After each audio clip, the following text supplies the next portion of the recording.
Soyez le bienvenu, fidèles téléspectateurs. Une fois de plus, on est là dans les cadres de votre émission Duel, ici sur la chaîne de la maman nationale, la maman de la nation, CSS Télévision, canal studio satellitaire. Ici, nous traitons l'actualité avec les têtes bien faites de la nation, surtout les hommes faits, capables d'analyser les grandes lignes d'actualité avec nous sur ces plateaux. Le Congo est béni par ces terres et par ces hommes. Donc ici je suis avec Monsieur Pati Katanga. Vous l'aimez beaucoup, surtout vous de la diaspora. Vous m'avez écrit, vous aimez quand il parle, il porte plus la nation, il défend plus la nation. Monsieur Pati Katanga, résistant Mai Mai, allié UNC. On dit que vous êtes aussi très proche de Moïse Katumbi. Soyez le bienvenu. Merci beaucoup et je remercie mes co-débatteurs de ce matin.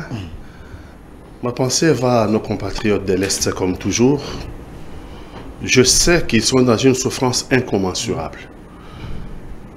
Mais je veux leur dire ce matin, s'ils ont l'occasion de nous voir ou en différé ou en direct, que nous sommes un pays et nous nous battons pour que la paix revienne à l'Est et qu'ils puissent regagner leur domicile et leurs occupations quotidiennes. Voilà, de l'autre côté, nous avons une fois de plus la présence d'un habitué de cette émission, mais il s'est absenté.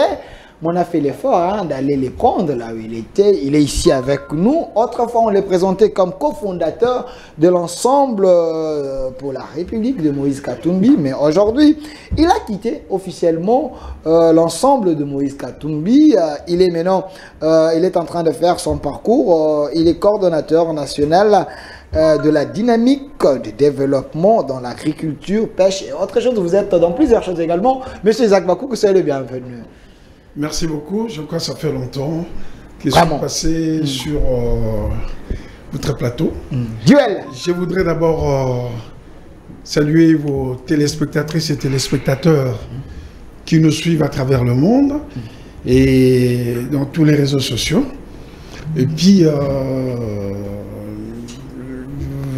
les gens de la technique, tout cela qu'on sort, mes co-débatteurs, mais surtout mon compatriote, le patriote, Mai Mai, je suis toujours heureux de me retrouver sur le plateau de télévision avec, parce qu'il apporte toujours quelque chose dans le débat. Mais je ne sais pas si je peux présenter les condoléances, je perdis un jeune frère. En fait, je voudrais vraiment présenter les condoléances à la famille de mon frère, les jeunes frères, parmi les meilleurs avocats au barreau de Bruxelles. Il a été le conseiller juridique de Étienne Tshisekedi à Moulomba et il a fait partie de l'association Tshisekedi for President. Il s'agit de notre jeune frère Papi Chipangila Lufuluambo et pour les intimes nous appelons Chipinks. La journée du 8 mars, c'est une journée catastrophique pour nous. Nous avons perdu vraiment un frère. Et je profite de l'occasion pour pouvoir présenter des condoléances à toute sa famille, à tous nos amis, à tous nos frères qu'il a fréquentés, de Namur à Levin, à Bruxelles, ici à Kinshasa. Il a été élu malheureux, candidat malheureux à Lukunga, parce qu'il est de ma campagne, vraiment, à sa femme, à ses jeunes enfants, et à tous les amis de Namur, de Bruxelles, qui ont connu Papi Chipangila, que son âme repose en paix. Il y a aussi mon oncle que j'ai perdu, il s'agit de Joseph Boseko Tawalo Kilo, l'ancien, donc, bourgmestre honoraire de Limité, vice-président de l'Assemblée provinciale et l'initiateur, le tout premier initiateur de l'université privée ici, donc ULK, et l'école secondaire dont je suis son diplômé, deuxième promotion de la section littéraire, option philo-latin, donc, et puis cofondateur officiel de l'église protestante au Congo. C'est mon papa, il m'a informé et je voudrais aussi lui rendre hommage. On devait se voir lors de ses centenaires, mais malheureusement, Il est décédé en 96 ans. Merci. Que son âme repose en paix. Merci à monsieur Isaac Bakoukou. C'était un ancien de la diaspora. On peut vous appeler toujours diaspora. Un ancien de la diaspora. Voilà, de l'autre côté. Monsieur Philémon, cherchez-moi la photo de notre ministre de la Justice ou monsieur Kamouleta, soit le chef de l'État. Vous me cherchez, je vais revenir sur ça. Alors, monsieur Gondi Kassende, vous êtes congolais, patriote, mais plus, vous avez passé presque toute votre vie à l'étranger. Oui. Nous aimons bien vous appeler congolais de la diaspora, mais vous êtes venu pour défendre la nation. C'est le bienvenu. Même de là où j'étais, je défendais toujours en fait le drapeau de la République démocratique du Congo. Déjà à l'époque, Zaïre. Et aujourd'hui, ça avait continué. Il semble que Pati Katanga, c'est votre ami d'enfance. Vous voyez, en France, là... Proche parent même. Lui-même, c'est ce que je dis. Ok, merci. Mais la thématique d'aujourd'hui, 2023, faut-il aller aux élections sans les territoires conquis par le M23? C'est une question. 2023, c'est l'année électorale. Faut-il aller aux élections sans les territoires conquis par le M23? Ce qui est vrai, le M23 occupe certains territoires de la République démocratique du Congo. Notre armée est en train de faire les nécessaires pour les récupérer. Nous les encourageons. Mais on est journaliste parce que la question divise la classe politique. Il y a ceux qui pensent qu'il faut y aller.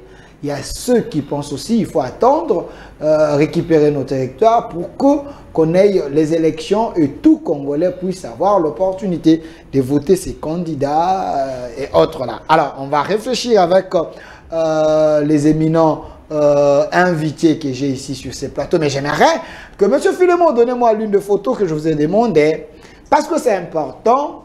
J'aimerais que vous puissiez, j'ouvre cette question avec M. Pati Katanga qui est un doyen. La justice de mon pays, on dit bien que la justice élève une nation. Mais j'ai reçu autant d'appels. Les gens disent que la justice, sous le régime Kabila, Tshisekedi, cette justice, elle est restée stagnante. Rien n'a évolué. Est-ce qu'on peut faire confiance en notre justice actuelle pour dire que cette justice peut élever la nation? Le chef de l'État s'est plaint également lors du Congrès. Pas seulement le chef de l'État qui s'est plaint. Kabila, Continuez. Tout le long de son règne, à chaque fois que j'ai suivi son discours sur l'état de la nation, il a toujours fustigé le comportement de la justice. Donc, c'est un problème récurrent à la justice. Mais je vais dire aux Congolais, il ne faut pas mettre tous les malheurs du monde sur le dos de la justice. La justice congolaise, elle est l'œuvre des Congolais. La justice congolaise reflète ce que nous sommes, nous les Congolais. Les juges sont nos frères, nos cousins, nos enfants, nos amis. Donc, ils sont notre image, notre propre image. Et si le Congo ne va pas bien et que toutes les corporations du Congo sont corrompues, ne demandez pas à un pays corrompu d'avoir une justice honnête et non corrompue. Ça ne serait pas correct. La justice est notre propre image. Donc, l'effort qu'il y a à faire, ce n'est pas seulement pour la justice, c'est pour la société congolaise qu'il faut faire cet effort. C'est-à-dire, les juges, ils sortent de notre société. Ça veut dire que si nous voulons avoir de meilleurs juges... Les juges, le produit de la société, si la société n'est pas encadrée, donc le peuple va subir la corruption parce que la justice... Si vous voulez avoir les meilleurs juges, vous devez avoir les meilleures écoles, non? Vous devez avoir les meilleures écoles primaires, les meilleures écoles secondaires, les meilleures universités pour avoir les meilleurs juges. Vous devez avoir un pays qui marche sur ses épaules, Philémon, qui a sa tête sur ses épaules. Merci, Monsieur Philémon. Il n'y a aucune raison que les politiques soient corrompus. Aucune raison que les politiques se construisent des immeubles avec l'argent de la corruption. Il n'y a aucune raison que les professeurs soient corrompus en donnant des points, soit sexuellement transmissibles, soit des points achetés par les ou des points canapés. Oui. Il n'y a on dit le point sexuellement intransmissible. Ok. Il n'y a aucune raison. Il y a aussi une autre expression, point canapé. Il n'y a aucune raison d'avoir une société qui ne fonctionne pas comme la nôtre là et mettre tout sur les dos des magistrats.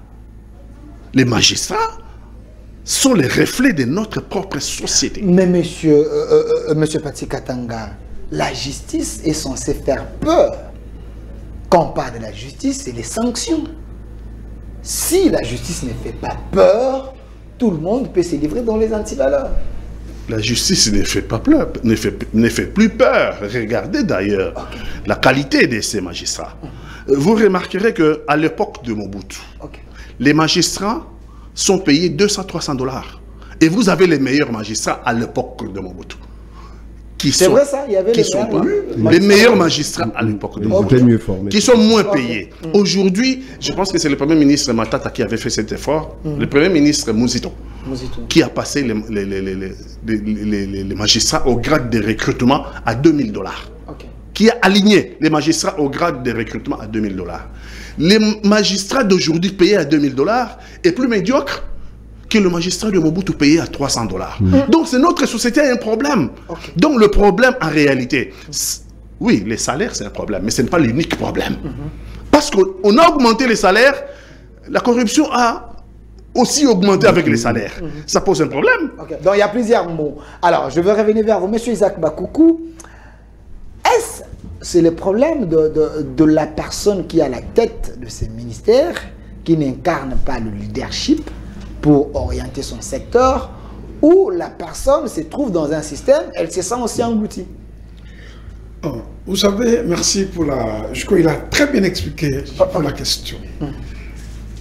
Vous savez, lorsqu'on a parlé de la démocratie, on parle de droit, et puis on parle de loi. Toute loi est accompagnée par la sanction. Et qui doit appliquer la sanction? Une bonne question. C'est l'animateur. C'est ça le problème. Notre société est constituée de deux animateurs. À partir du moment où l'animateur a un faible pour l'argent, il est laxiste. Vous savez, l'article 159 de la Constitution dit le juge ou le magistrat n'ont d'autorité que la loi. Mais je vous dis dernièrement ici, le premier président de la cour d'appel de Kinshasa, au moins c'est peut-être une première, vient de sanctionner le premier président du tribunal de commerce.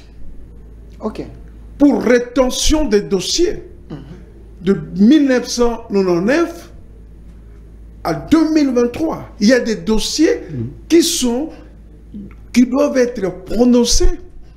Et si ce monsieur ne prononce pas le dossier passe au délibéré, ça a été délibéré, donc il faut prononcer. Mais il le garde. Est-ce qu'il y a un mobile? Il y a une motivation. Si la motivation c'est quoi? Il a été corrompu. Moi je vais vous donner un exemple. Parce que nous qui avons fait quand même le droit... S'il vous plaît, parce que quand vous dites il a été corrompu, c'est vraiment facile de le dire. Mais non. Mais comment prouver cette corruption? Attendez, comment prouver cette corruption? Parce que le chef de l'État, il était aussi devant le jeune. Le jeune on dit, vos ministres sont corrompus. Il lui dit, il ne faut pas seulement parler, mais il faut le prouver. Vous confirmez ici, parce qu'il a été corrompu. Moi, je vais vous dire un cas, moi. Mais le droit, c'est le cursus honorum. Carrière des honneurs. Il n'y a pas beaucoup de gens dans notre société qui prêtent serment et qui portent des toges ou de robes. C'est-à-dire que c'est une fonction noble. Ça relève de la noblesse. Dans certains pays, on ne devient pas notaire. C'est héréditaire. Pourquoi? Pourquoi? Parce que c'est une profession noble. Il faut être le fils du notaire pour être notaire. Seulement aujourd'hui, par exemple en Belgique, on a libéralisé ça. Mais quand vous voyez à l'époque, c'est le fils de médecin qui devient médecin. Moi, j'ai eu le professeur, son père procureur, son oncle ceci, et tout. Ils sont dans la magistrature. Moi, je vais vous donner un exemple. 1 minute, Chité. J'ai une concession en Mbandaka, dont la société Afritech est venue solliciter pour qu'il soit locataire. Il m'a amené ses avocats. Ils ont élaboré le contrat. Et enfin, ils ont payé l'argent par la voie bancaire. Par la suite, deuxième tranche, ils viennent, ils nous brandissent un certificat d'enregistrement. Qui sont devenus propriétaires.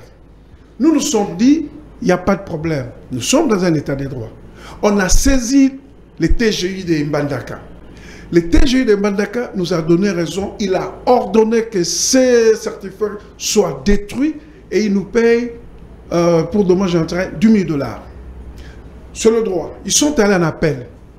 La première décision a été confirmée. C'est depuis 2006, 2008. La dernière décision, c'est en 2014. Ça veut dire que la décision a pris l'autorité de la chose jugée. Mais il y a un magistrat, un juge, le premier président de la cour d'appel de l'Équateur. Il a gardé le dossier. Il a gardé le dossier. Je suis allé avec mes parents. Oui, mais monsieur, cette histoire, c'est fini. Il faut procéder au déguerpissement. Il interdit au greffier de déguerpir, sous prétexte qu'il y a un appel sur appel. Alors que lorsqu'un dossier est acquis, l'autorité de la chose jugée, on ne peut plus revenir. Ce qui est grave, il dit appel sur appel. On lui pose la question. Donnez-nous la référence de cet appel. Il donne la référence, on découvre que la référence qu'il a donnée, 2599, c'est un dossier qui oppose Mboyo Ilumbe, mon grand frère Pelé Mongo, et une société maritime. Regardez à quel niveau les magistrats ont menti à l'hiérarchie. Pourquoi? Parce que Afritech, la sourdoyer et nous-mêmes, ils nous orientent dans un procédé d'incident et tout compte faire. Moi, je vais vous le dire. On lui a donné $10 000 pour qu'il exécute. Et puis, quand nous sommes allés à l'audience, il commence à voir, non, il faut le droit proportionnel qui ne relève pas de sa compétence. Voilà. Et attendez, et puis, il y a le recours. Donc, c'est monsieur Liabi Moupepe, le premier président de la cour d'appel de l'Équateur. Alors, vous allez demander aux gens si notre... Non, la justice n'a pas de problème. Le problème de la justice, c'est les animateurs. Les animateurs de la justice. Merci, monsieur Isaac Bakouk, avec les cas que vous venez de donner. Mais je suis désolé parce que vous vous êtes vu dans des conditions terribles et puis vous avez accepté de corrompre. Oui, parce qu'il nous avait mis, il nous a mis dans la condition de le corrompre. Parce que ces dossiers... Malgré vous aviez raison, il fallait lui donner quelque chose pour qu'il l'exécute. S'il vous plaît. Merci. S'il vous plaît. Je vais vous dire, ici, dans cette magistrature-là, raison ou pas raison, il faut passer à la caisse. Merci. Merci. Si cela est vrai, Madame Rose Mutombo, ministre de la Justice, vous devez réellement faire votre travail. Vous n'êtes pas là pour... tchatcher, moi encore prendre... Non, c'est le Conseil suprême de magistrature qui doit commencer maintenant à sanctionner les magistrats. Mais je demande à madame, elle est ministre de la Justice.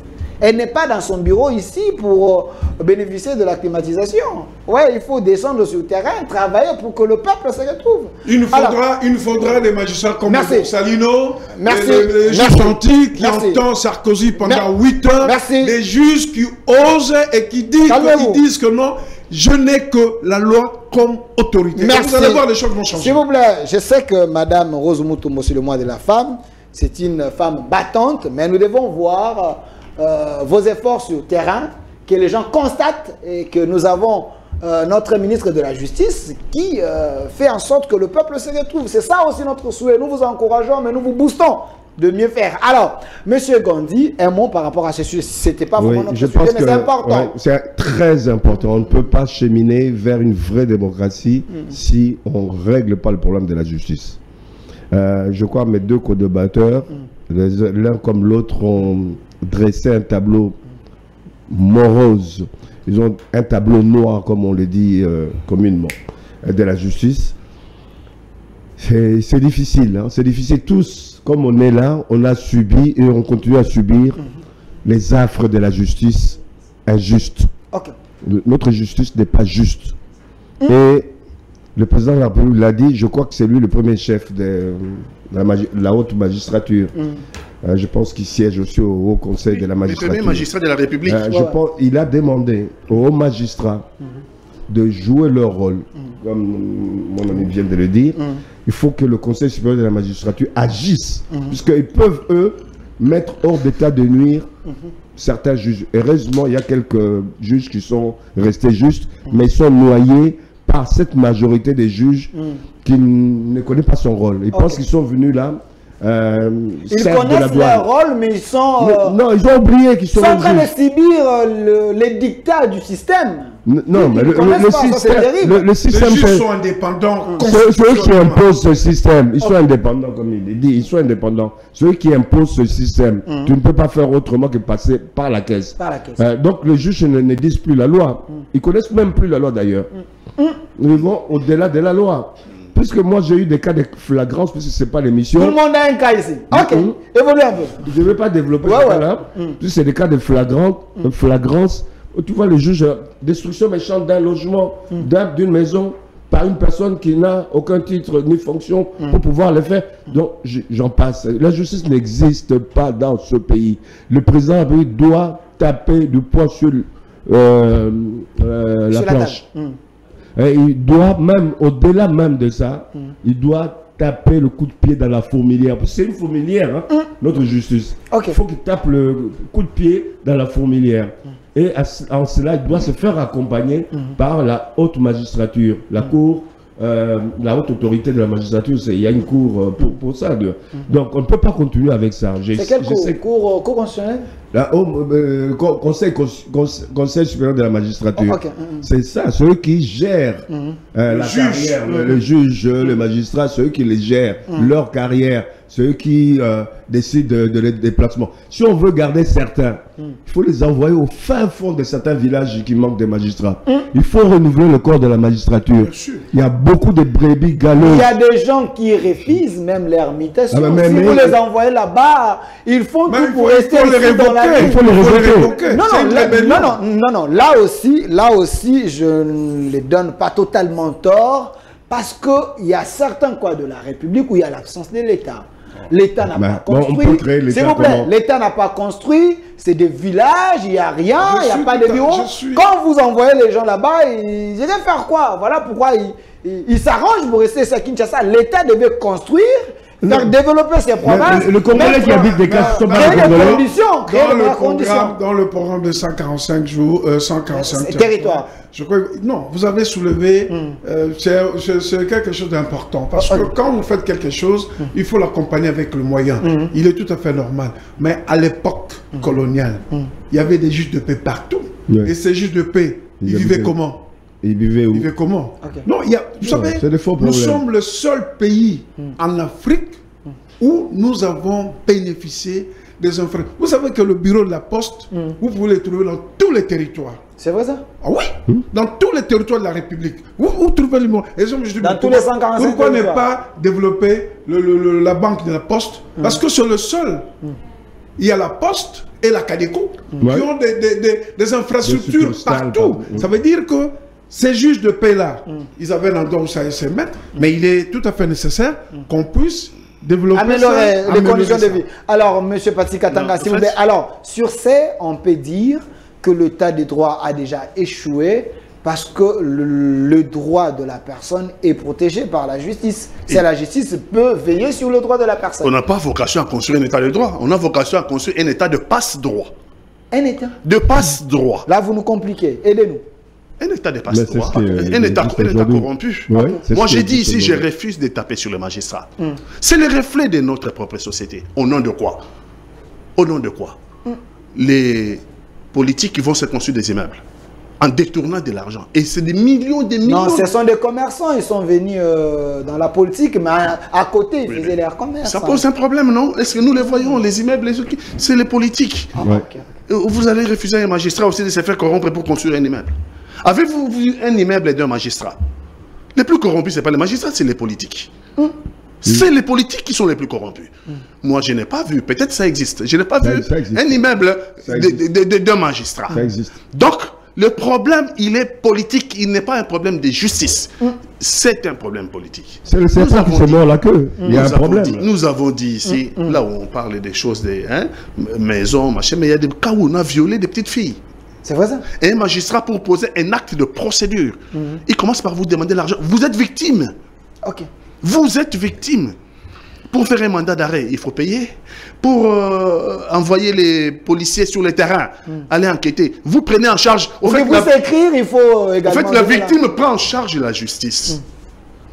Ça pose un problème. Est-ce qu'il n'y a pas de Ça frais peut être à payer assimilé aussi à quand une vous corruption. venez poser un problème? Il y a C'est pas normal. il y a quelque chose qu'il faut payer Non, pour c'est- écrire, ainsi de suite. Ça consomme. Ce n'est pas ça normal. fonctionne. C'est la fourmilière qu'on vient de dire. Au fait, on nomme un magistrat quelque part. Il est procureur de la République. Il doit avoir des substituts au parquet. Et il leur dit clairement, il est venu pour faire l'argent. Oh. Donc vous me suspectez, parce que c'est lui qui oriente les dossiers. Si vous ne lui amenez rien, Votre dossier Il- va rester dans le tiroir. il ne va plus vous orienter les dossiers. Au fait, les substituts qui sont là, et Moutandis, hein, en montant, c'est la même chose. Vous allez au parquet général, c'est la même chose. Vous allez à la Cour de cassation, c'est la même chose. Vous allez à la Cour suprême, à la Cour des constitutionnels. Ça veut dire que les problèmes systémiques. Les problèmes systémiques. Le problème est général. Le problème de la corruption qui a gangréné la justice, c'est le problème de notre société.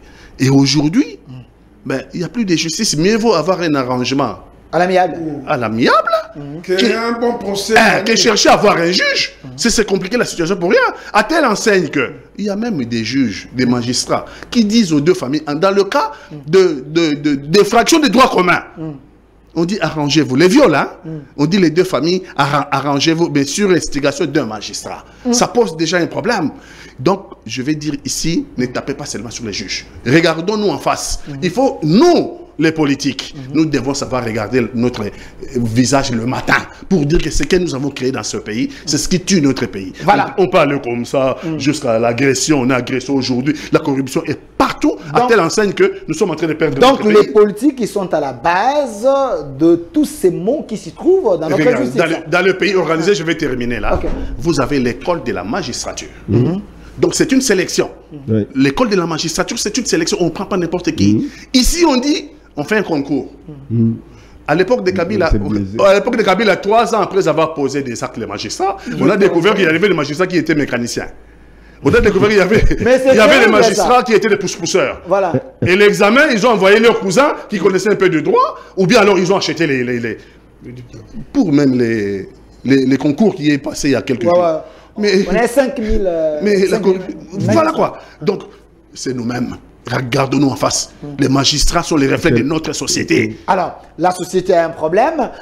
Monsieur Isaac Bakoukou, quand Monsieur Paty Katang était en train de parler, je me suis référé à une émission que j'avais suivie, un chef de la justice magistrat, ou bien comme il dit, on nous nomme, oui, on accepte, on vient avec l'amour pour travailler, mais l'État ne nous donne pas les moyens de fonctionnement. Notre Et société. je viens, je trouve rien. Alors, on m'a nommé, je suis là, j'ai trouvé autant de problèmes, il faut que je fasse quoi? Je me crée de l'argent, je crée des conditions pour que je puisse fonctionner. Ah, voilà. Ce n'est pas... L'État aussi est responsable. Non. Non, moi je ne mets pas en cause la responsabilité de l'État, mais ces gens-là ont acquis une formation. Non, vous les mettez devant un fait accompli. Vous les mettez devant la tentation. Non, attendez. Oui. Attendez. Il faut se mettre aussi à leur place. Les gens-là ont acquis une formation et ils ont prêté serment de rendre la justice et de dire le droit. Le ventre enfamé n'a point Mais d'oreille. je suis n'a désolé. pas d'oreille. Je suis désolé. Si ça ne lui convient pas, il va ailleurs, il va au barreau, il cherche le boulot ailleurs. C'est comme un prêtre. Non, c'est comme de l'apostolat, ça. Ok. Vous savez, il y a des professions dont je vous ai dit, les gens portent des toges ou des robes qui prêtent serment. Vous avez les magistrats, vous avez les juges, vous avez les avocats, vous avez les médecins et les militaires, les policiers. Pourquoi ils prêtent serment? C'est un engagement qu'ils prennent vis-à-vis de la société. Et quand vous avez pris cet engagement, personne t'a envoyé d'aller faire des études de droit. Personne t'a envoyé d'aller à l'armée. Ça veut dire qu'il y a une vocation. Mais il faut aller jusqu'au bout. S'il y a problème, il y a plusieurs manières de revendiquer ce droit, mais ce n'est pas au détriment du justiciable. Moi, je vais vous donner un cas des magistrats qui, même les premiers même le premier président de la Cour de cassation, lors de la rentrée judiciaire, a stigmatisé ça. Les cas de IG, l'inspecteur général de l'inspectorat judiciaire et pénitentiaire, M. Essambé. IG Essambé, oui, oui. IG Essambé. Le monsieur-là est cité également. Il s'est érigé en troisième juridiction. Vous vous rendez compte? Il est là pour vérifier si les droits étaient respectés. Il ordonne une exécution de déguerpissement avec un jugement et l'autre partie défenderesse va tripatouiller le jugement en mettant son nom et ils sont allés déguerpir le propriétaire. Alors, Essambé, avec la lettre du premier président de la Cour d'appel, vous vous rendez compte que en droit, c'est le principe de théorie de l'acte contraire. Si c'est un jugement qui vous a déguerpi, il faut un jugement. Mais le premier président de la Cour d'appel de Kinshasa, qui écrit une lettre pour aller déguerpir quelqu'un, il sait très bien qu'il y a eu une décision.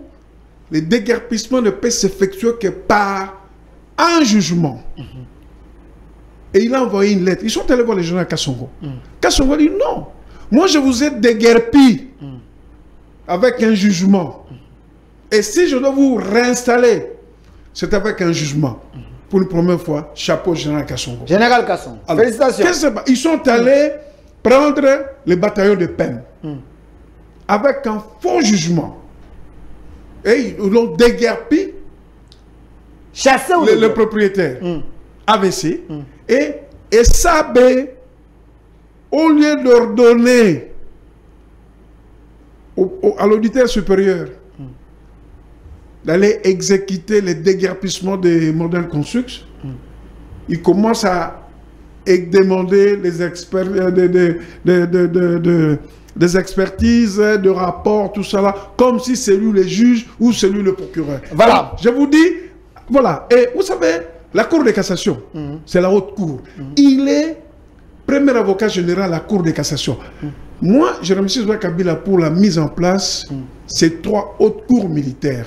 La Cour de cassation, le Conseil d'État et la Cour constitutionnelle. La Cour constitutionnelle et toutes ces institutions, ce sont les institutions de garde-fous contre les abus, les violations de droits. Merci. Ce sont des cours de noblesse. Merci. On est juge à la Cour de cassation. C'est, je crois, 4 ans après, vous êtes en retraite. Merci, M. Isaac Bakoukou. Si M. Essambé a créé une troisième juridiction, je ne sais pas s'il a les droits, mais s'il n'a pas les droits, je pense que c'est un monsieur qui ne faut pas les regarder comme ça. S'il vous plaît, il ne faut pas regarder ces messieurs comme ça. Il ne faut pas regarder ces messieurs comme ça. Vous devez agir parce que les vies des gens sont en danger. Merci, s'il vous plaît. Alors, monsieur Gandhi Kassinde, j'ouvre la thématique avec Pati Katanga, mais vous, je vous donne votre... Alors, réagissez. Moi, j'ai dit que c'est un imbroglio. Le problème qui se pose à notre État, à nous, n'est pas seulement de constater.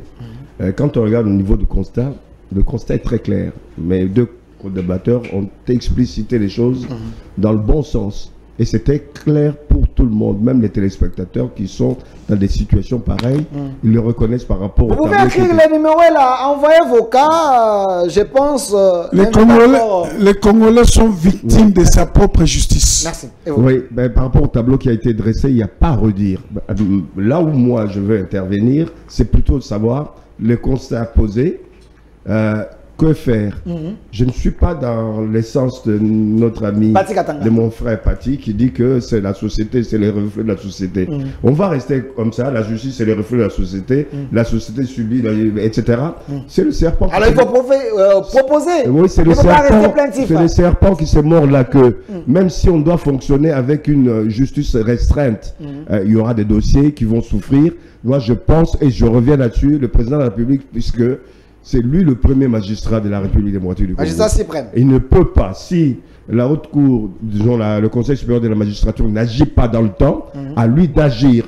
Non seulement il faut... Est-ce que ça ne serait pas si mixé dans les Non, c'est lui les derniers remparts. Article 60 de la Constitution, 69 de la Constitution. C'est le dernier rempart, je n'ai pas fini, c'est le dernier rempart. S'il laisse les choses s'effilocher comme ça dans le temps, il y a un problème. Il faut non seulement l'éviction du ministre de la Justice aujourd'hui, qui ne joue pas son rôle. C'est vrai ça? Ah oui, il faut donner au Conseil supérieur de la magistrature, qui a cette fonction-là, lui donner en fait un délai pour pouvoir revoir les choses de faute en comble au niveau de la gestion de la justice. Si rien n'est fait, le président de la République peut prendre des décisions et nommer de nouveaux magistrats à la place de ceux-là. Et ils vont être suspendus sans leur salaire. S'il y a des éléments de preuve qui... Disons, il y a tellement d'éléments de preuve. Si aujourd'hui, on demande à la population de descendre dans les tribunaux où il y a eu des problèmes de corruption et autres, de blocage, mais... c'est le peuple qui va faire sortir tous ces juges-là. C'est facile à le faire. L'ANR est au courant qu'on ait tous ces juges-là qui vivent au-delà de leurs moyens. Donc, il y a un problème. En France, lui, laissez. Non, je finis là-dessus.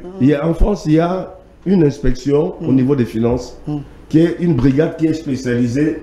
La brigade financière. Ils sont dans la rue. Ils regardent les bagnoles, les grosses bagnoles qui passent. Ils prennent l'immatriculation. On va aller jusqu'au propriétaire, savoir ce qu'il fait, combien il gagne. La traçabilité. Traçabilité. De la même manière, on a posé le problème des immeubles. Il est très simple que la ville de Kinshasa ou les services d'inspection des finances et autres aillent voir qui est propriétaire de tel immeuble. Il est qui? Il est agent à la douane, il est agent, je sais pas, il a quel grade? Mais si vous ouvrez cette boîte-là, et les politiciens et les magistrats, tout le monde sera arrêté. Les loups ne se mangent pas de ce côté-là. Ces gens-là savent comment se protéger. Monsieur Delphin. S'il vous plaît, 5 secondes. Je vais vous dire une chose. 5 secondes. Quand on parle de l'état des droits, qu'on parle de la démocratie, c'est l'égalité, c'est l'équité. Vous êtes un simple journaliste. Vous roulez en Rolls-Royce. Comment expliquer ça? Nous devons quand même savoir comment avez-vous obtenu cette Rolls-Royce. Voilà, merci. Je vais dire aussi un dernier mot, c'est que... Un dernier mot, mais vous allez ouvrir la question. Si l'État ne joue pas son rôle, il ne faut pas mettre tous les mots de l'État sur les dos de magistrats. On mettrait n'importe quel magistrat français, magistrat belge. On les mettrait dans les mêmes conditions que les magistrats congolais. Ça veut dire sans moyens. Les mêmes causes produiraient les mêmes effets. Non, mais là, je suis désolé. Ils ont prêté serment. Il y a quand même des vertus. C'est quoi les serments si vous ne savez pas scolariser vos enfants? Il faut la reconnaissance. Il faut la reconnaissance de mérite. Il faut la reconnaissance de mérite. Les gens ont fait des études, ont eu la vocation d'être magistrats, c'est vrai, mais c'est pour vivre, c'est pour avoir de moyens et scolariser leurs enfants et payer les loyers et vivre. Si vous mettez les magistrats français, les magistrats américains, les magistrats belges dans les mêmes conditions que les magistrats congolais, je suis désolé, les mêmes causes produiront les mêmes effets. Alors, donc, les ministres gagnent bien, mais ils détournent. Donc, les problèmes ici, je reviens toujours à ce que j'ai dit. Les problèmes sont sociétal. Si vous voulez résoudre le problème de la magistrature, de la justice, il faut résoudre les problèmes des voleurs de la politique. Il faut résoudre les problèmes de voleurs dans les universités. Il faut résoudre les problèmes des voleurs dans la douane. Il faut que l'État ait des moyens. Lorsque vous savez qu'il y a des magistrats qui sont nommés à Bandundu, je ne sais pas où. Mais vous inversez la pyramide là.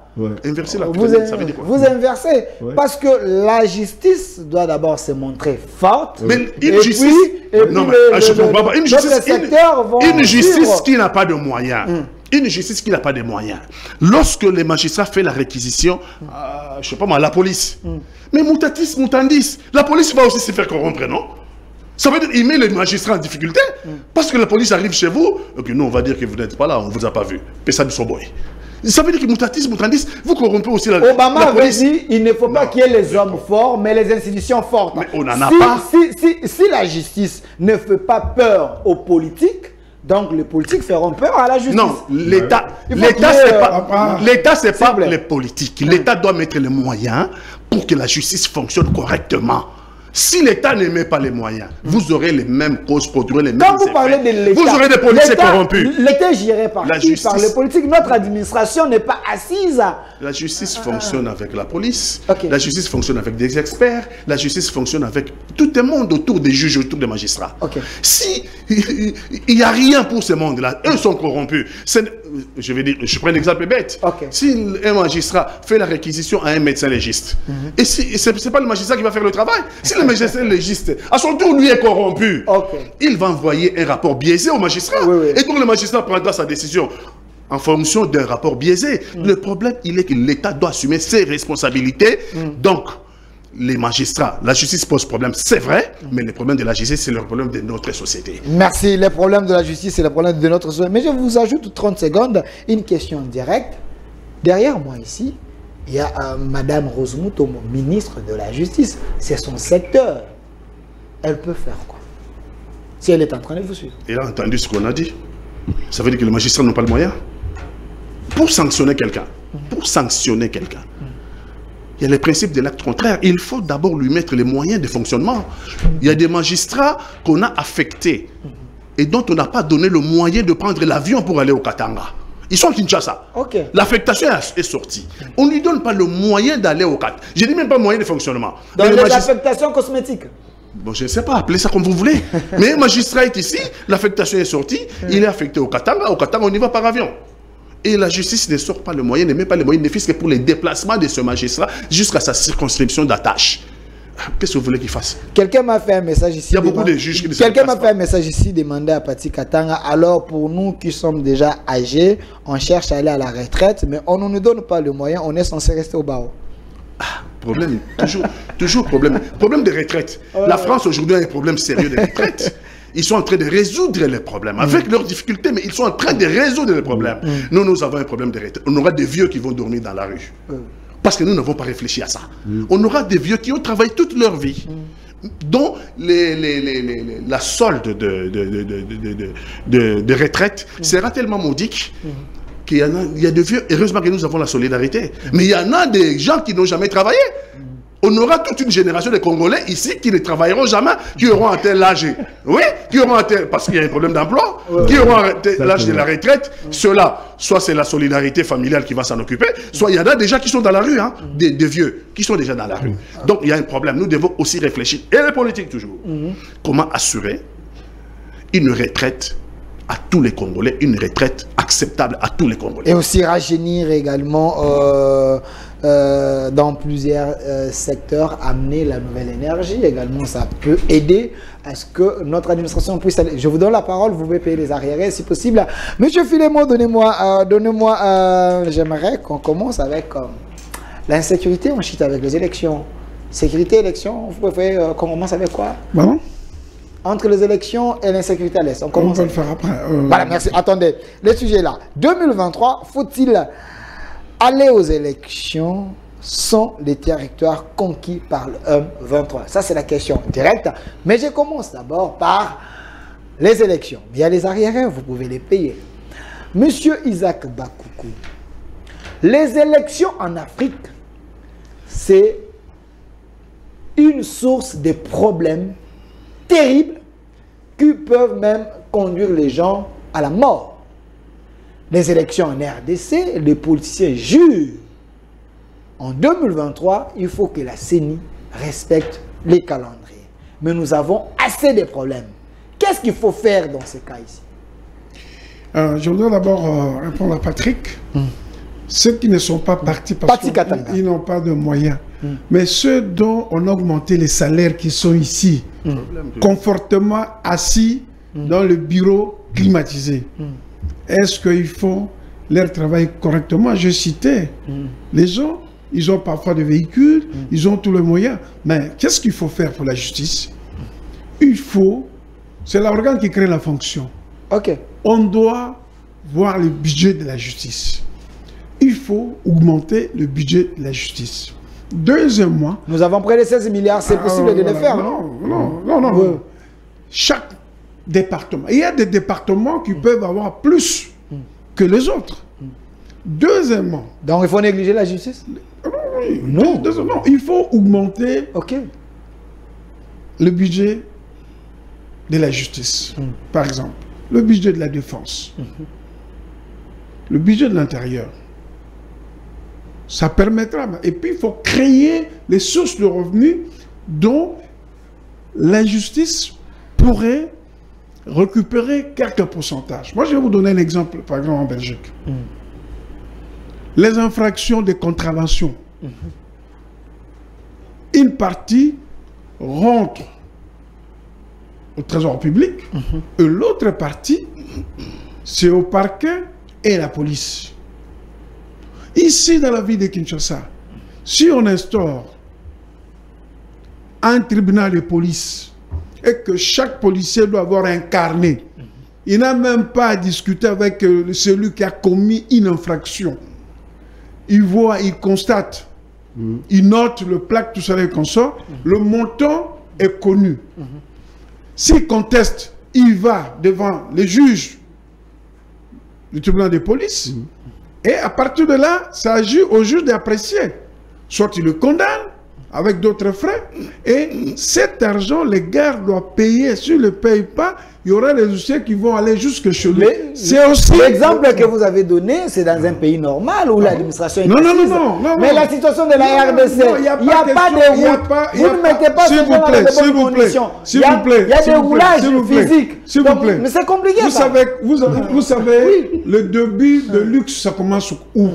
Le début. Vous savez, le luxe a un prix. Un piéton ne doit pas payer les contraventions. Les types de vélos peuvent payer la contravention. Le moto doit payer la contravention. La voiture doit payer la contravention. Parce que ce n'est plus le besoin.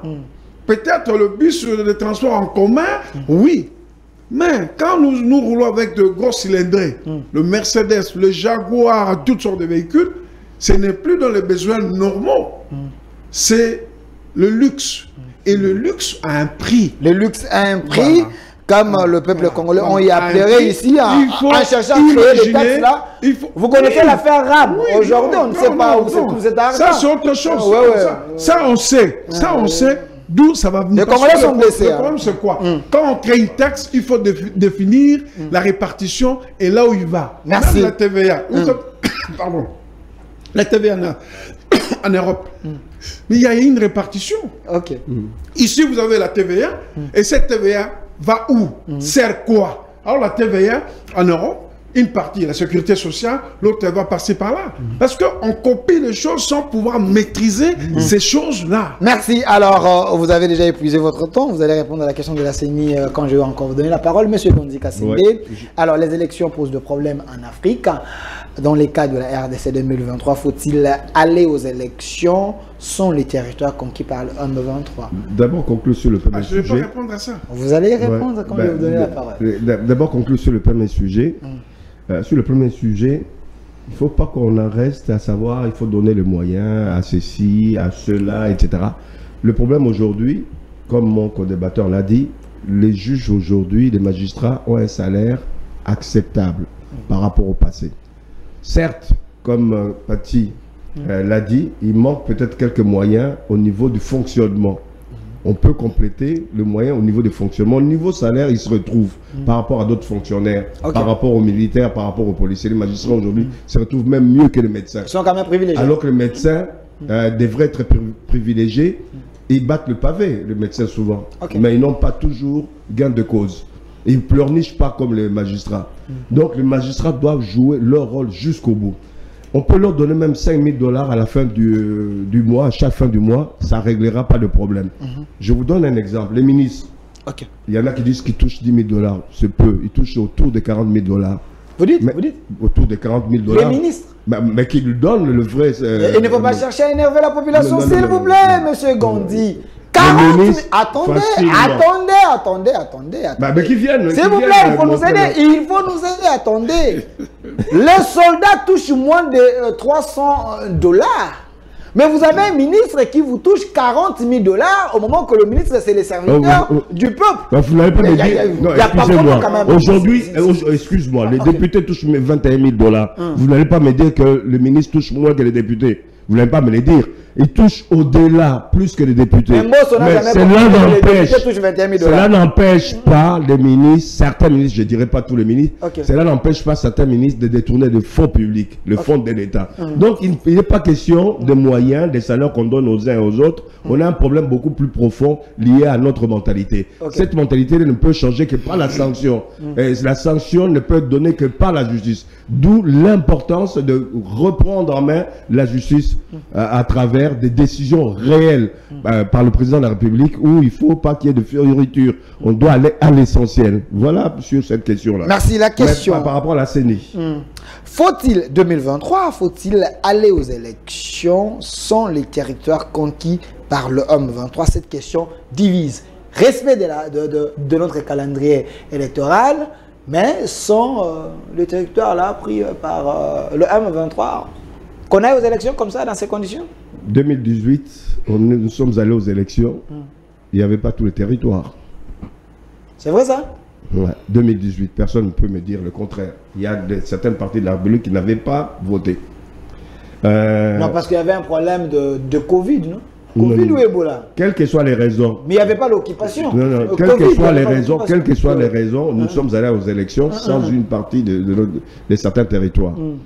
Nous devons respecter la Constitution, aller aux élections, quitte à prévoir un dispositif qui permette à ce que, une fois rétablie la paix dans cette partie-là, qu'on puisse préserver, réserver ces sièges, ces contrées-là, pour qu'il y ait des députés qui viennent siéger par la suite. Et je vous dirai... et ils n'auront pas le droit de voter le président?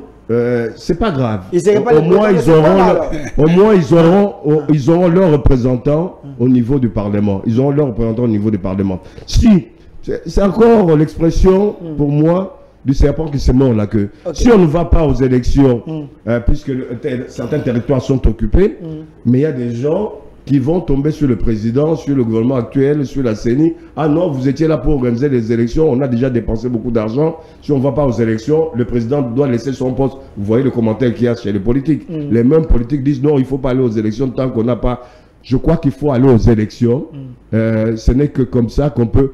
Je pense que aussi, peut-être au niveau du souhait, mais moi je l'ai dit comme si c'était une certaine certitude, entre 3 et 6 mois, vous verrez, il y aura la pacification de l'Est, on ira aux élections avec ces territoires. C'est notre souhait à tous que notre armée puisse récupérer les territoires qui est entre les mains de nos ennemis. Mais M. Pati Katanga, vous êtes un ancien Maï allié de l'UALC. Le président Vital Kamerhe est un vrai pacificateur, un vrai leader de l'Est. Mais la question est importante. Si si la RDC organise les élections sans ces territoires-là, est-ce que ça ne serait pas valider la balkanisation de la RDC? D'abord, la question est tendancieuse.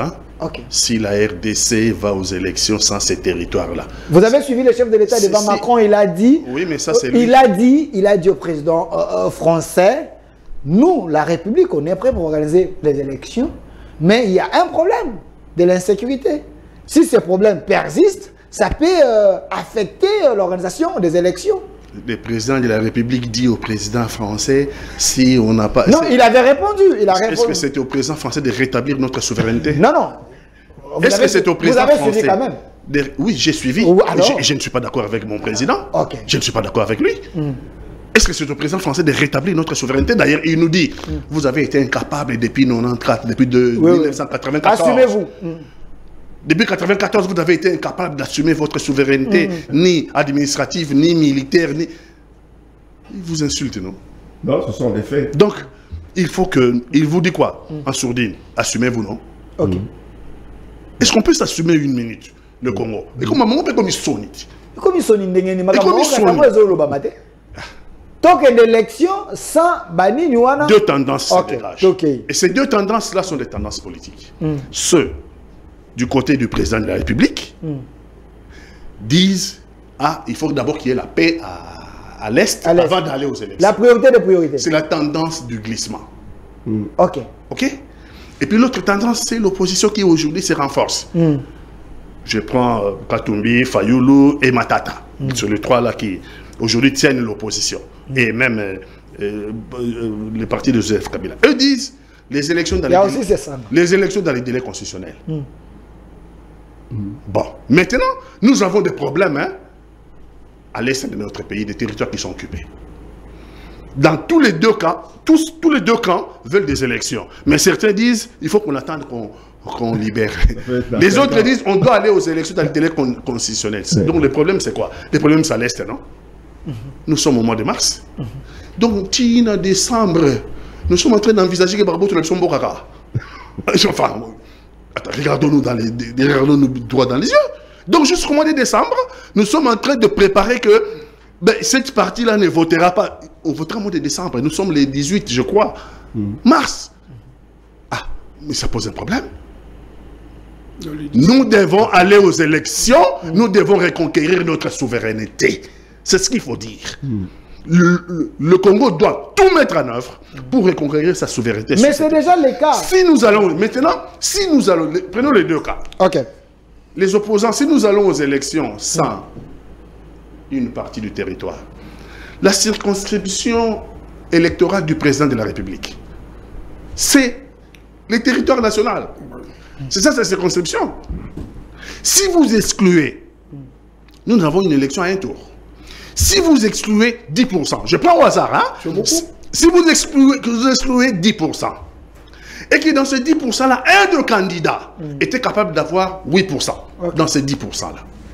Et en fin de compte, vous arrivez à un résultat où les deux premiers qui arrivent ont un écart de 2 points. L'élection est biaisée, non? Celui qui a perdu, qui a 2 points de moins que le premier, avait la possibilité d'avoir 8 points dans ces territoires que vous avez exclus. Mais il a perdu l'élection tout simplement. Donc, l'élection du président de la République, la circonscription du président de la République, c'est l'étendue. On peut faire peut-être, je veux dire quoi, on peut décaler l'élection législative, l'élection provinciale, ça on peut décaler. Mais l'élection présidentielle, tous les Congolais, d'ailleurs c'est anticonstitutionnel. Si vous ne faites pas participer tous les Congolais, c'est anticonstitutionnel et c'est une élection biaisée. Alors, et donc le président de la République doit tout faire pour que le Congo puisse reconquérir sa souveraineté chez ces imbéciles-là des terroristes. Il faut absolument, parce que les élections auront lieu au mois de décembre. Dans les territoires conquis. Et le président de la République a prêté serment de respecter, a prêté le serment sur la Constitution. De respecter la Constitution. Et donc les délais doivent, donc les élections doivent se faire dans les délais constitutionnels avec tous les Congolais. Merci, avec tous les Congolais. Mais il y a des principes immuables. On ne peut pas déroger à ces principes. Merci. Si le président de la République ne peut pas organiser des élections dans les délais constitutionnels, ou alors en faisant des élections en excluant une partie de nos compatriotes, c'est une forfaiture. Donc il n'est pas présent de tout le monde. C'est une forfaiture. Alors, M. Isaac Bakoukou, vous ne voyez pas que le Rwanda nous met dans des conditions que nous puissions avoir un président qui n'est pas légitime. Parce que Kagame l'avait déjà dit. Tshisekedi cherche des prétextes pour ne pas organiser les élections. Merci, merci. Vous aviez posé une question concernant les élections au niveau de la CENI. Moi, j'ai toujours regretté de voir qu'après 3 cycles électoraux, on n'a pas restitué le pouvoir au ministère de l'Intérieur pour pouvoir organiser les élections. Et le problème, comme ça s'est fait en France. Le problème, c'est de l'impartialité et la malhonnêteté de nos compatriotes congolais. Ok. Vous savez que moi, quand j'étais à l'intérieur, quand on doit sélectionner les opérateurs de saisie, les gens qui vont s'occuper de l'enrôlement, c'est les politiques qui recommandent leurs gens. Déjà là, c'est biaisé. Ok. Tel a été recommandé par tel député provincial, l'autre par tel député national. Déjà, dans notre tête, la malhonnêteté continue, le sérieux manque pour que nous ayons des élections sérieuses. C'est ça le gros problème. C'est ainsi, moi j'ai toujours dit, il faut former les fonctionnaires dans des pays où les élections se passent, afin que ces machins de la CENI disparaissent, qu'on laisse à un moment donné. Il y a des pays où, quand ça fonctionne, ils créent une nouvelle brigade, avec une nouvelle philosophie, avec de nouvelles missions. Parce que tout est politisé au niveau de nos élections, et nous allons toujours vers contestation, contre-contestation. C'est le sérieux des Congolais. À partir du moment où le président de la CENI recommande, ou le député ou le ministre recommande les membres au niveau de la CENI, ceux qui doivent recueillir les informations, doivent faire l'enrôlement, mais dès le départ, l'élection est biaisée. Vous allez dans un bureau, ça fait une semaine, la machine ne fonctionne pas. Il faut partir de ces principes-là. Il faut que les prochaines années, nous devons éliminer la CENI et restituer. On va quand même trouver des Congolais qui sont quand même impartials ou déterminés, indépendants pour donner les élections. Même à la Cour constitutionnelle, les conseillers là, certains ont été corrompus. Moi, je suis dans les élections de 2018. Mais c'est les juges qui demandent l'argent pour faire valider les machins, tout ça là. Il y a un secret pour personne. Nous, ici au Congo, nous avons cette culture-là. Pour obtenir quelque chose, il faut donner quelque chose. Même pour l'institution. En fait, nous avons un problème du patriotisme. Nous avons un problème du Congo.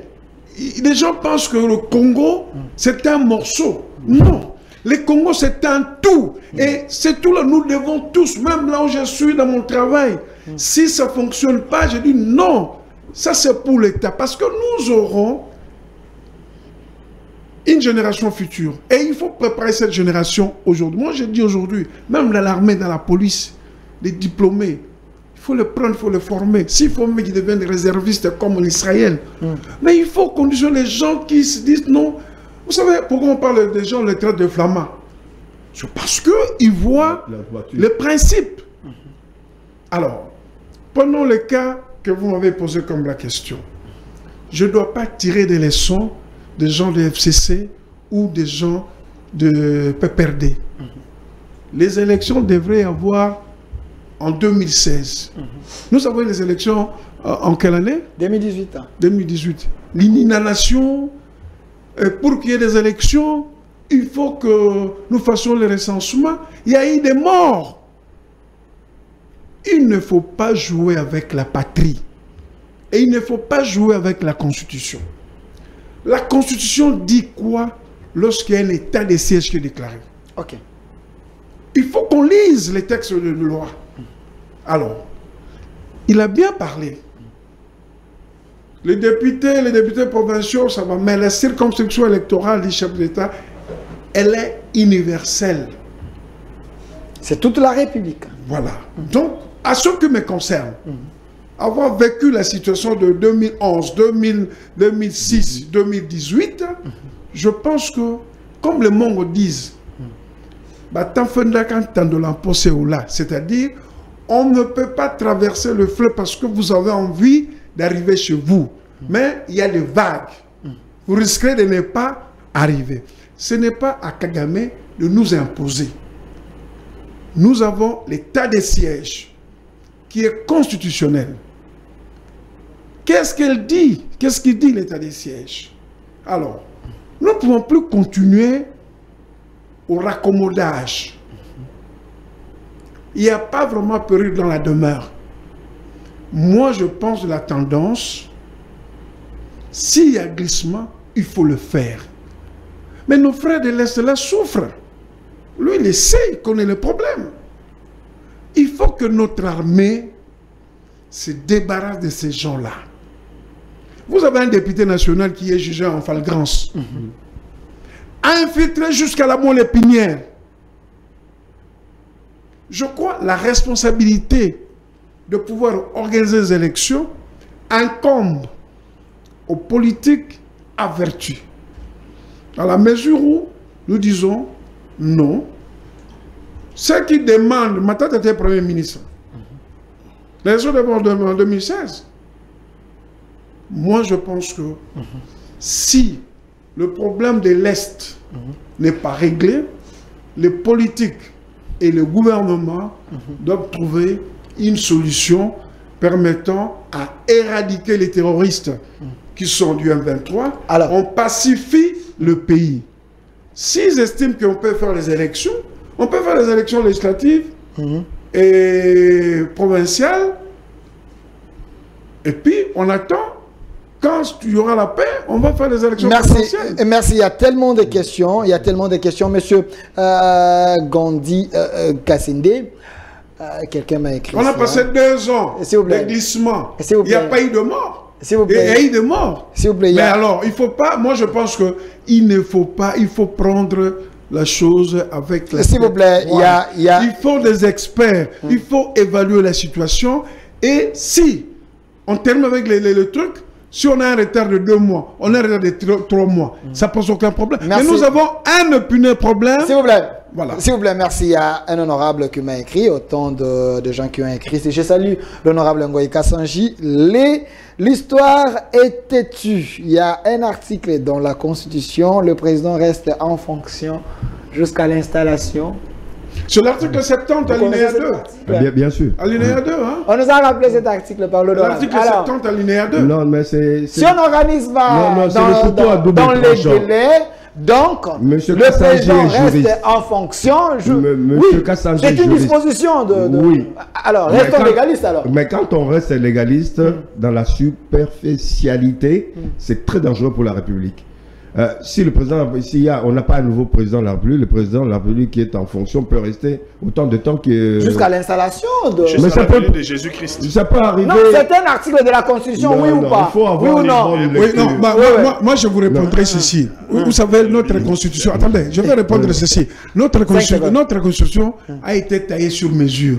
Maintenant, ce sont les conséquences. Parce que un article ne peut pas se limiter. Il devait être complété.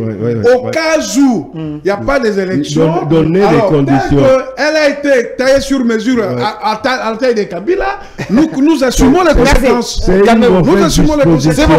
C'est une mauvaise disposition sur le plan de droit et pire encore sur le plan politique. Si on l'applique textuellement, on peut aller dans des dérives. Je pense que les dérives comment? Des dérives, moi je suis président de la République. Je sais que je ne pourrais pas être réélu, je peux mettre les conditions en place pour qu'il n'y ait pas élection. Et je reste autant de temps. Non, restez dans ces raisonnements, s'il vous plaît. Je vous donne encore le temps. Restez dans ces raisonnements. J'ai posé la question. 2023, faut-il aller aux élections sans les territoires conquises par le M23? C'est une question principale. Ici, on est en train de parler, le doyen a dit, nous devons faire en sorte que nous puissions récupérer ces territoires et aussi organiser les élections. Vous avez également soulevé certains points ici, mais ici, quand l'honorable nous dit l'histoire est têtue, nous rappelle un article de la Constitution, restez légaliste. On doit faire quoi avec cet article si la situation reste comme ça? Donc, on tombe dans cet article. Sur le plan de droit, si une disposition de droit peut mettre le feu dans un pays, je crois qu'on doit outrepasser cette disposition. On doit aller plutôt dans le sens de la politique, de la science politique. Il faut à tout prix organiser les élections, soit partielles, c'est-à-dire à savoir ce que notre ami Isaac a proposé. On organise les législatives en attendant de trouver les solutions à l'Est. On change les parlements, le président reste en fonction. Quand il y aura la paix, maintenant on organise l'élection présidentielle. C'est une hypothèse. Okay. L'autre hypothèse voudrait qu'on organise toutes les élections, advienne que pourra, et qu'on se donne le moyen pour pouvoir reconquérir, réoccuper les territoires qui sont aujourd'hui occupés par les autres. Mais moi, ma position est telle que, selon les données que j'ai, suivant le fonctionnement de notre société internationale, donc des relations internationales, je vous dis, entre 3 et 6 mois, on aura récupéré tous ces territoires-là. Vous êtes dans les promesses, ça fait déjà 4 ans, le chef de l'État, je vous rappelle, le chef de l'État avait dit, il se sentirait président s'il y a la paix à l'Est, ça fait déjà 4 ans. Là, c'est moi qui l'ai dit, hein. Je paraphrase le président de la République. C'est moi qui l'ai dit, avec les données que j'ai, dans entre 3 et 6 mois, on va récupérer. Tout ne se dit pas. Monsieur le journaliste, vous venez de dire que le président de la République a déclaré qu'il ne se sentirait président que s'il y a la paix à l'Est. Hollande, quand il a remarqué que beaucoup de ses promesses n'ont pas été Tenu. Qu'est-ce qu'il a fait? Il ne s'est pas représenté. Notre problème, c'est la malhonnêteté, nous les Congolais. Okay. Notre problème, c'est la malhonnêteté. Voilà. En fait, nous considérons les fonctions de l'État comme un tremplin pour devenir riche et s'enrichir illicitement. Si c'est un service qu'on rend à l'État, comme en France, le président Hollande, constatant qu'au bout de 5 ans, je n'ai pas satisfait les Français en ce qui concerne les promesses faites. Il a déclaré publiquement, je ne serai pas candidat. Mais la situation de la France, ne faut pas comparer l'incomparable. S'il vous plaît, la situation de la France, ce n'est pas la situation de la RDC. Quand le président avait dit ça, s'il vous plaît, en France, il n'y avait pas la guerre. En France, il n'y avait pas, les gens ne cherchaient pas à récupérer certaines provinces. Les promesses. Le président de la République lui dit lui-même, je me sentirai président. Vous venez de le dire. La situation n'est pas la même. Vous venez de le dire. Le président dit que je me sentirai président que si et seulement si on récupère les territoires. Bon, maintenant, s'il ne les récupère pas, on fait comment? Il faut poser des sous-questions qui sont... Il y a un blocage du FCC, vous vous rappelez de cette chanson. Honnêtes. Il y a eu on peut mettre ça soyez au milieu du village, papiers. laissez-moi développer. Soyez au milieu du village. Pas de problème. Soyez pas là pour défendre le président de la République. Non, non, je vous relance. Pas de problème. Et donc, nous avons un problème sérieux. La CENI pose problème. Et nous sommes au 4e cycle. Donc, à personnalité, nous sommes au 4e cycle électoral. Quel est ce peuple-là? Il faut arrêter. À chaque cycle, le premier était meilleur que le deuxième. Le deuxième était meilleur que le troisième. On risque d'avoir que le troisième était meilleur que le quatrième. Ça veut dire quoi? Ça veut dire la courbe est quoi? Elle est descendante. Donc ça pose un problème. Mais à chaque fois, nous réfléchissons sur une loi sur la CENI. Après 2006, on a réfléchi sur la CENI. On a changé. Ça n'a pas marché. Ça a été pire que 2006 en 2011. En 2011, on a fait une élection pire que 2006. Et après 2011, on a réfléchi, on a changé la loi, on a changé des hommes. En 2018, on a connu une élection pire que 2011. Ça pose un problème, non? Ça pose un problème sérieux. Alors sinon, les pays les moins corrompus au monde, c'est la Suède. Appelons les Suédois. Il n'y a pas de honte à ça. Appelons les pays... Non, laissez-moi terminer, maman. Continuez. Appelons les Suédois parce que les Sénégal, je crois, c'est un pays, je crois, la Guinée, au bout... Après, ils ont des tours, la Guinée. Quand Alpha Condé a été élu, après le premier tour, Alpha Condé était derrière, il avait, je crois, 20%, et l'autre, je crois, son nom m'échappe, était... Entre les deux tours, il y a eu des problèmes. Ils ont appelé des experts internationaux pour organiser le deuxième tour. Ils ont organisé le deuxième tour dans la paix. Si maintenant, nous avons... La CENI s'est soulevée ici, nous avons des problèmes, notamment nous avons vu les matériels sensibles, dans la voiture de quelqu'un, qui a fait l'accident vers, comment on appelle ça, chez les Balouba là-bas, je sais pas. Et puis, en Bassimanimba aussi, il y a eu des matériels sensibles entre les mains des individus qui ne sont pas membres de la CENI. Les catholiques et les protestants sont en train de demander de faire une évaluation. La CENI ne veut pas accorder. Comment se fait que les matériels sensibles se sont retrouvés entre les mains des individus? Vous savez, cette histoire d'élection, la balkanisation, c'est les autres qui ont concocté ces calculs-là contre notre pays. Mais les élections peuvent être la balkanisation voulue par nous les Congolais. Cette histoire d'élection peut détruire notre pays.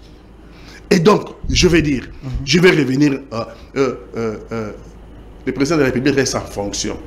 Vous savez d'où vient la disposition? Ça vient d'où? La disposition vient depuis Mobutu.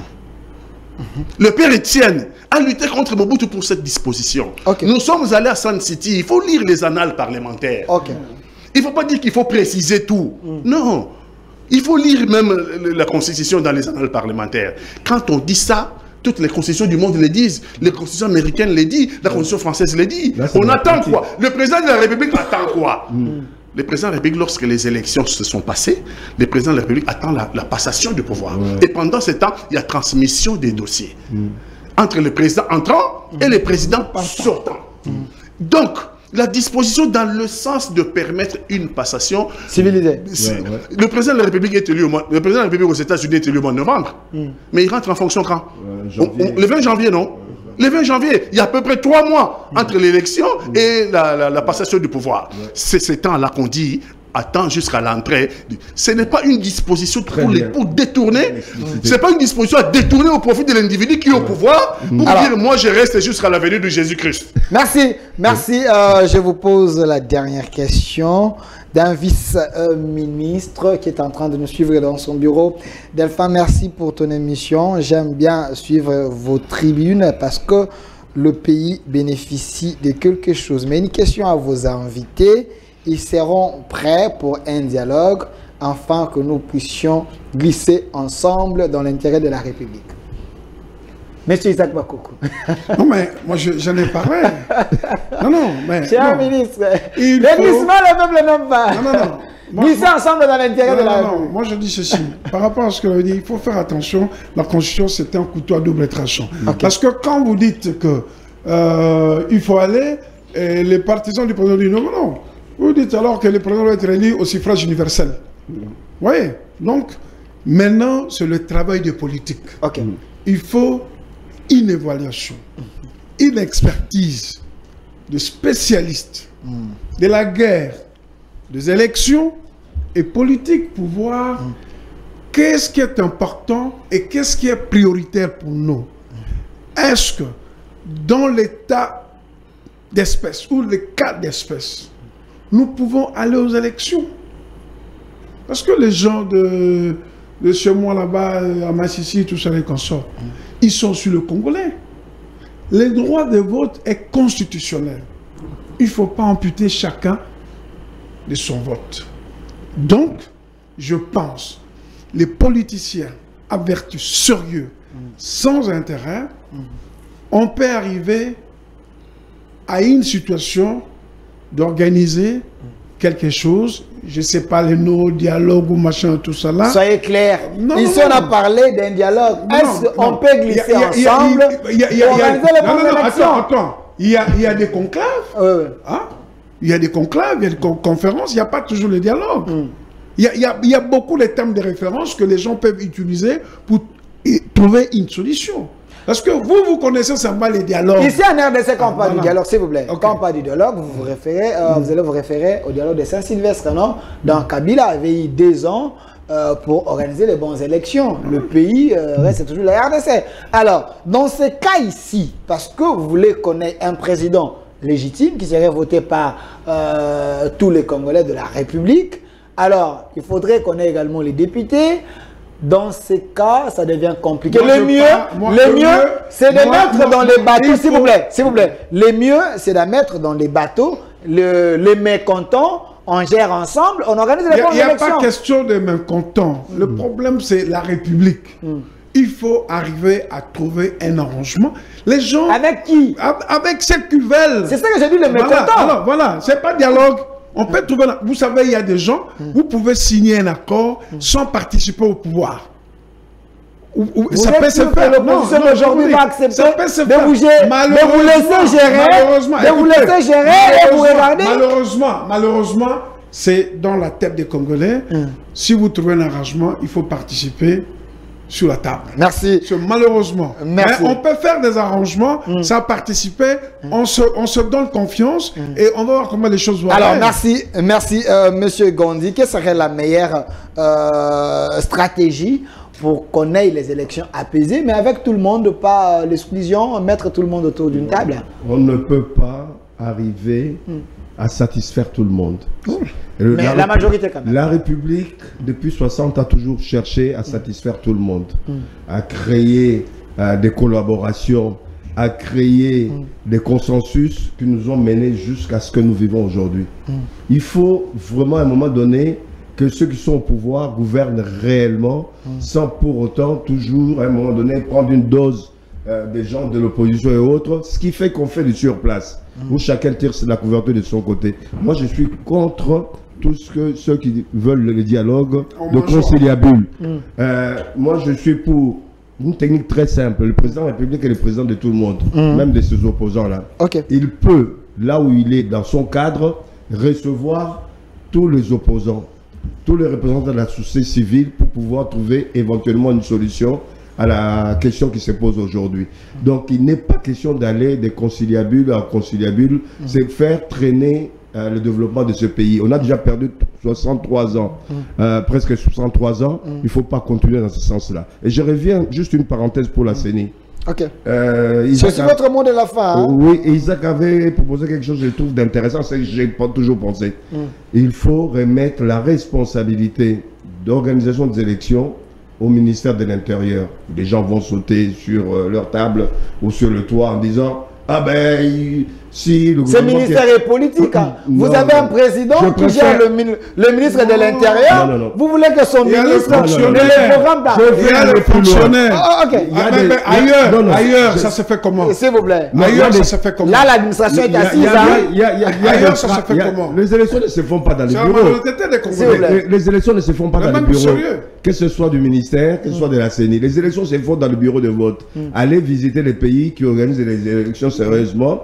Le bulletin de vote, c'est des papiers où il y a les représentants de l'opposition, de tout le monde. Il y a le peuple aussi qui est là. Et il vérifie à la fin du scrutin le bulletin qui a été mis dans les urnes. On le comptabilise devant tout le monde. Quand on a comptabilisé, on signe des PV devant tout le monde. Il y a des officiels du ministère. Il y a les officiels des partis politiques, des partis prenantes qui sont là, qui contresignent les PV. Les élections se passent dans chaque bureau de vote. Ce n'est pas au ministère. C'est quand on a comptabilisé, on a publié directement, on a renvoyé au ministère de l'Intérieur les éléments de chaque commune, de chaque région, etc. C'est comme ça qu'on organise les élections. Mais nous, on est focalisé sur la CENI où, en disant le ministère va travailler pour le gouvernement en place, etc. On réduira non seulement le coût des élections, on contrôlera encore mieux sur le terrain, dans chaque bureau de vote, ces élections. Merci. Alors, M. Pati Katanga a la même question. Quelle serait la proposition magique pour sauver la classe politique et le Congo, qu'on ait les élections apaisées? Oui, il faut des élections démocratiques, crédibles et apaisées. Je dis bien, démocratiques, crédibles et apaisées. Démocratiques, crédibles et apaisées. Nous en sommes au 4e cycle. Ok. S'il s'avère que CENI ou ministère de l'Intérieur, que nous, Congolais, nous sommes incapables d'organiser des élections démocratiques, crédibles et apaisées, appelez les Suédois. Ils vont faire cette élection. Il n'y a pas à rigoler. Là, vous voulez que Macron puisse venir vous dire que vous ne vous assumez pas encore. Maintenant, ah oui. Non, d'autres pays l'ont fait. Quitte à prendre les risques que ça soit maintenant la balkanisation par la main des Congolais, en passant par les élections, appelez ceux qui sont crédibles, non? Appelez ceux qui sont crédibles et qu'ils les fassent à notre place. Il n'y aura pas balkanisation. Donc, oh, ça c'est déclaratif. Déjà vous dites ici, on ne fait pas les élections, si là-bas, on ne libère pas là-bas, vous dites il n'y a pas de balkanisation. Nous sommes déjà dans la balkanisation là. Nous y sommes déjà. Je suis désolé. Pas des incantations. Il faut sur place. Il faut libérer nos territoires. Ce n'est pas des incantations. Quel est l'objectif du dialogue? Je pense que nous tous ici, aujourd'hui, notre objectif, c'est la libération. Bon, maintenant, si vous avez les dialogues et que vous n'avez pas libéré la partie occupée de l'Est de notre pays, quelle est la solution? Une bonne question. Ça veut dire que notre pays, nous échappons de réfléchir sur les fondamentaux et nous prenons le superficiel. Dialogue. S'il vous plaît, il semble que ce dialogue va donner la solution parce qu'il y a certains acteurs politiques qui sont également dans ces mouvements-là. Quand se disait aux députés, quitter les groupes armés. Donc le dialogue peut aussi être une solution pour calmer un peu. Les groupes armés, quitter les groupes armés, il faut les arrêter. Il faut ils sont nombreux. C'est pas les dialogues, on n'a pas besoin de dialogue pour ça. Si on participe aux groupes armés, ça veut dire qu'on participe à l'assassinat des Congolais, on participe à la Balkane. On n'a pas à dialoguer avec des gens comme ça. Leur place est en prison. Vous voulez les dialogues avec ceux qui sont dans les groupes armés? Non. Je vais dire ici, nous devons rester dans notre objectif. Quel est l'objectif pour le Congo? C'est libérer le versant est de notre pays entre les mains des terroristes. C'est ça notre objectif. Parce que vous pouvez avoir les dialogues. J'ai eu la chance de participer à beaucoup de dialogues. J'ai rarement vu des dialogues qui ont apporté des solutions aux problèmes.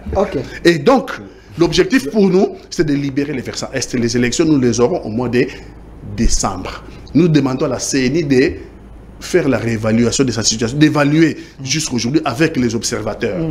d'évaluer et de requalifier le processus pour que nous ayons des élections démocratiques crédibles et apaisées. Et dans l'entretemps, il faut renforcer notre armée parce que nous devons libérer. L'objectif doit être les élections avec tous les Congolais. Sinon, si vous avez des élections... Monsieur Gandhi, vous avez... Si vous allez même au dialogue, on dit les élections, le dialogue dit les élections, et que vous n'avez pas libéré les versants Est. Monsieur Gandhi, vous avez dit dans 6 mois. Le dialogue aura consacré la balkanisation. L'objectif, c'est l'Est de notre pays.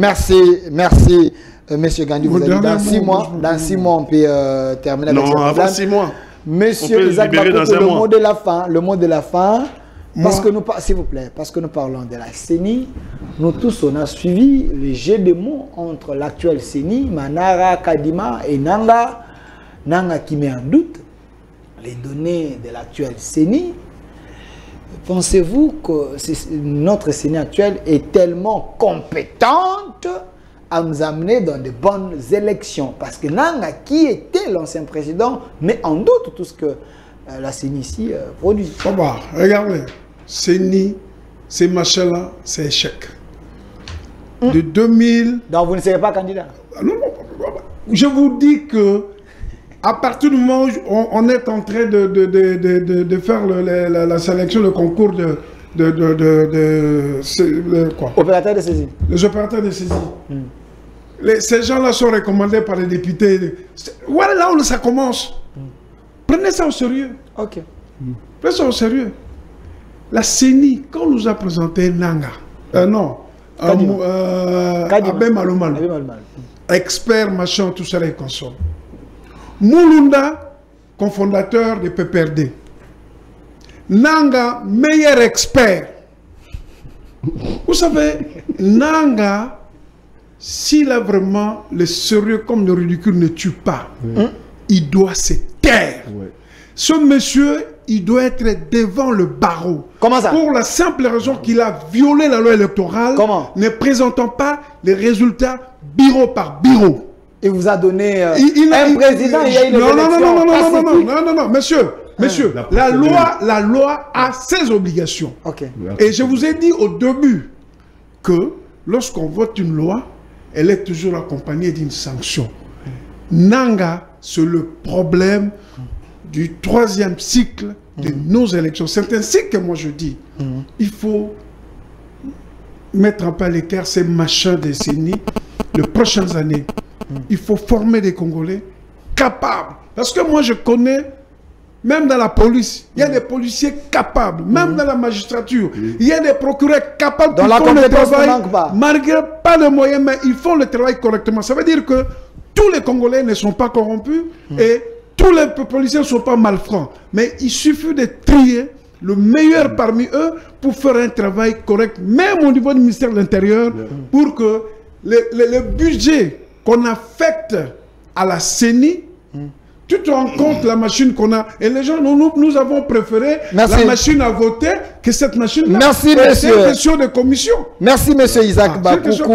Merci, monsieur Isaac Bakoko. Bonjour à mes amis de Bolomba, de Mbandaka et dans vous avez les gens de dynamique Isaac Bakoko, l'agriculture, l'élevage, pêche et les transports fluviaux. Merci, il y a quand même le dernier message ici. Il y a un secrétaire général d'un parti politique que je connais. Il a dit, monsieur Delpha, on est fatigué des politiques et congolais. Nous allons tous être derrière Dr Mukwege pour changer les choses. Merci. C'était votre émission Duel ici sur la chaîne. Mais il a choisi d'être derrière Mukwege. C'est son choix. C'est pas des choix. Il ne faut pas les contester. Nous sommes en démocratie. Ah oui, hein? Pas de problème. On n'a même pas besoin qu'ils nous le disent. Merci. Il peut garder son choix pour lui. Voilà. Mais Vital Kamerhe. Le vote est secret. S'il vous plaît, Vital Kamerhe est candidat président de la République? Il faut lui poser la question, je ne sais pas. J'ai suivi Billy Kambale qui a dit Vital Kamerhe, il va respecter les 5 ans. Après les 5 ans, ils vont se prononcer. Vital Kamerhe a déjà été candidat, je crois, 2 fois. 2011, il a été candidat. Il était 3e après Etienne Tshisekedi, d'après la liste de Ngoyi Mulunda. Bon, Vital Kamerhe en 2018 a encore été candidat. Il a désisté en faveur de Félix Antoine Tshisekedi. Donc, il peut encore être candidat parce qu'il en a les ambitions. Il a déjà été. Mais pour l'instant, il ne s'est pas prononcé. Moi, si on est à l'union sacrée, on ne peut pas être candidat. Ok, mais les Maïs et les autres, ils ont déjà prononcé. Mais eux ont choisi, mais lui ne s'est pas encore prononcé. Kamé n'est pas assez sincère, alors. L'émission n'est pas finie? La sincérité, c'est quoi? On peut dire Félix Antoine Tshisekedi est notre candidat, mais en réalité, en bas là-bas, hein? Merci, ça c'est pas déclaratif, c'est sur le terrain la sincérité. Ça c'est notre débat. Comprenez, il est allié de l'UNC, M. Pati Katanga, résistant Maïma. Je suis d'abord congolais et résistant Maïma. Merci d'avoir répondu à notre invitation. De l'autre côté, M. Isaka Bakoukou. Je suis devenu planteur agriculteur. Hein? Merci, coordonnateur national de la dynamique de développement de l'agriculture. Merci, mais l'ancien cofondateur de l'ensemble, je peux le dire ainsi. Alors, de l'autre côté, M. Gondi Kassinde, un vrai patriote, merci d'avoir répondu à notre invitation. Vous également, chers téléspectateurs, derrière la caméra, j'ai vu la seule dame sur ce plateau au mois de mars, Ruth, très belle ce matin. Esther, plutôt très belle ce matin. Derrière la caméra, de l'autre côté, M. Rick qui était là et M. Mosengo, régie finale là. Monsieur Philémon, la sagesse de la chaîne, l'homme que j'aime beaucoup. À côté de lui, je vois Monsieur Lazika. Et côté son, Obed. J'aime bien quand vous travaillez du côté son. Là, je me sens à l'aise. Restez fidèles à nos programmes. Rediffusion à 22h. C'est chaque jour ici, sur la chaîne de la Maman Nationale, du lundi au vendredi, 11h en direct jusqu'à 12h30, 22h. Rediffusion. C'est plateau. Et pour vous. Au revoir.